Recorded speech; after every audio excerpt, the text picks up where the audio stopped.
Hello everyone, अस्सलाम वालेकुम। मैं हूँ राबी और आप देख रहे हैं राबी का किचन।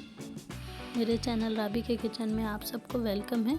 आज मैं बना रही हूँ बीफ के कोफ्ते।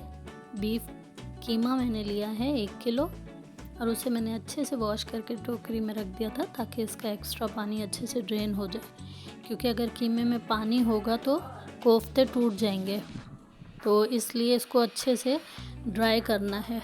इसके अलावा 4-5 प्याज मैंने लिए, इनका भी मैं बारीक चॉप करके पानी निचोड़ लूँगी। प्याज का भी पानी नहीं डालना, वरना हमारे कोफ्ते सॉफ्ट भी नहीं बनेंगे और टूट जाएंगे, फ्राई करते हुए टूट जाएंगे। थोड़ी सी हरी मिर्ची या कंडा डालूँगी इसके अंदर मैं, और इसके अलावा लहसुन अदरक है, इसे भी मैं अच्छे से पीस के छील के शामिल करूँगी। थोड़ा सा हरा धनिया और रूटीन के जो ड्राई मसाले हैं थोड़े मैं वो ऐड करूँगी। इसके अलावा मैं डालूँगी इसमें ये चने और खसखस का पाउडर है, ये आप घर में भी बना सकते हैं। भुने हुए चने लेके उनको बारीक पीसना है और खसखस को भी बारीक पीस के आप वो इसमें शामिल करें। इसके बगैर कोफ्ते का रियल टेस्ट आता ही नहीं। अगर आप चने और खसखस शामिल नहीं करेंगे तो असल जो कोफ्ते का टेस्ट होता है वो नहीं आएगा। तो ये एक लाजमी इंग्रेडिएंट होता है जो इसमें डालना होता है। तो मैं ये रेडीमेड बाज़ार से मुझे बहुत अच्छा मिल जाता है, तो मैं ये पैकेट वाला यूज़ करती हूँ। अगर आप घर में बनाना चाहें तो वो भी बना सकते हैं। इसके अलावा मैं आपको फिर बताऊं कि प्याज का पानी आपने बिल्कुल नहीं डालना है, वरना आपके कोफ्ते टूट जाएंगे, ख़राब हो जाएंगे और सॉफ्ट भी नहीं बनेंगे।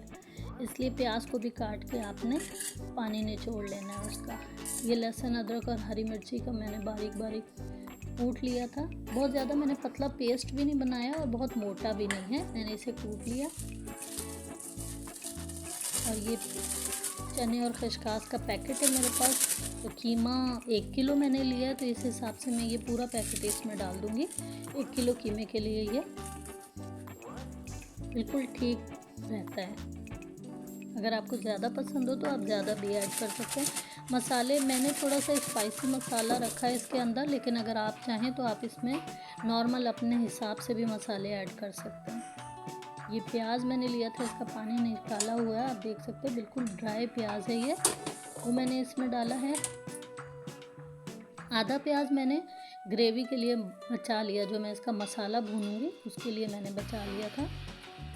ये ड्राई मसाले मैं हाथ के अंदाजे से थोड़े बहुत इसमें ऐड कर रही हूँ, बहुत ज़्यादा नहीं करने, क्योंकि मैंने हरी मिर्ची भी इसमें पीस कर डाली है ना। तो नमक, मिर्ची, हल्दी, ज़ीरा, सूखा धनिया, ये लाल मिर्ची, ये सारे ड्राई मसाले भी मैंने इसमें शामिल किए हैं। कोफ्ता रेसिपी वैसे बहुत इजी है, बस कीमा लेकर आएँ, ड्राई मसाले ऐड करें, उसमें लहसुन अदरक है, हरा धनिया, प्याज, एक अंडा डालें और अच्छे से तमाम चीज़ों को मसल के कीमे के अंदर आप मैश कर लें, मिक्स कर लें।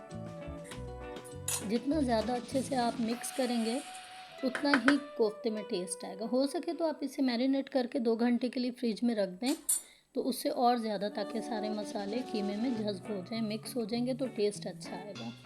इसके अलावा मैंने फिर इनको अच्छे से सारे कीमे को मिक्स करके 2 घंटे के लिए फ्रिज में रख दिया था। और ये देखें, कोफ्ते के बॉल्स आपने बहुत अच्छे से बनाने हैं, बिल्कुल दबा कर, ताकि खुले नहीं, क्रैक्स ना हो बॉल्स के अंदर।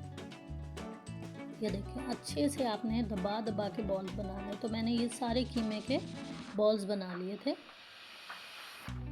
अच्छे से दबाकर बॉल बनाएंगे आप। मीडियम रखना है, बड़ा कोफ्ता चाहते हैं, छोटे छोटे बनाना चाहते हैं तो आप अपनी पसंद से अपनी मर्ज़ी की कोई भी शेप इनको दे सकते हैं। और दबाकर बॉल्स बनाने हैं ताकि आपके कोफ्ते खुल ना जाए। अक्सर इस तरह होता है कि कोफ्ता फ्राई करते हुए खुल जाता है। तो अगर आप ये प्रोसेस करेंगे कि कीमे को मैरिनेट करके पहले तो रखेंगे और उसके बाद बनाएंगे तो फिर अच्छे बनेंगे। देखिए, मेरे बच्चे तो फ्राई करते ही केचप मायो के साथ एंजॉय करते हैं, बहुत शौक से खाते हैं। तो बस मैं फ्राई कर रही थी सालन बनाने के लिए, लेकिन साथ साथ मेरे बच्चे भी इसे एंजॉय कर रहे थे। तो आप भी ज़रूर बनाइएगा, इंशाल्लाह आपको पसंद आएगी रेसिपी और बहुत अच्छे सॉफ्ट मुलायम कोफ्ते बनेंगे। ये मैंने वो बचाई हुई प्याज थी, इसे फ्राई किया है। हल्का गोल्डन होने के बाद मैंने इसमें लहसुन अदरक और हरी मिर्ची डाली है। वही ड्राई मसाले थोड़े से दोबारा शामिल कर दिए थे और अच्छे से भून लूँगी ताकि मसाले का कच्चापन ना रहे। अच्छे से मैं इसको फ्राई करूँगी, ऑयल अलग हो जाए। थोड़ी सी दही थी मेरे पास, एक बड़ा सा टमाटर मैंने डाला था, वो चने और खसखस का पाउडर मेरे पास थोड़ा सा बच गया था, वो भी मैंने ग्रेवी में ही ऐड कर दिया था। ये देखें टमाटर बिल्कुल घुल गए, दही मसाले सब यकजान हो गए, ऑयल अलग हो गया। जब मसाला अच्छे से फ्राई हुआ तो मैंने इसमें सारे फ्राई किए हुए कोफ्ते डाल दिए। मैंने इसे, सर्दी का मौसम है, थोड़ा ठंडा है, तो मैंने इसे अंडे के साथ, बॉयल अंडे किए थे मैंने और अंडे के साथ सर्व किया था। आप चाहें तो इसमें आलू भी डाल सकते हैं। बहुत अच्छे लगते हैं खाने में, बहुत मज़ेदार लगते हैं। थोड़ा ग्रेवी रखा था मैंने पानी डालकर। अगर आप ड्राई बनाना चाहते हैं तो आप पानी ना डालें। उम्मीद करती हूँ बहुत पसंद आएगी, लाजमी ट्राई कीजिएगा। मुझे अपना फीडबैक ज़रूर दीजिएगा। मुझे अपनी दुआ में याद रखिएगा। अपना रखिएगा ढेर सारा ख्याल। अल्लाह हाफिज़।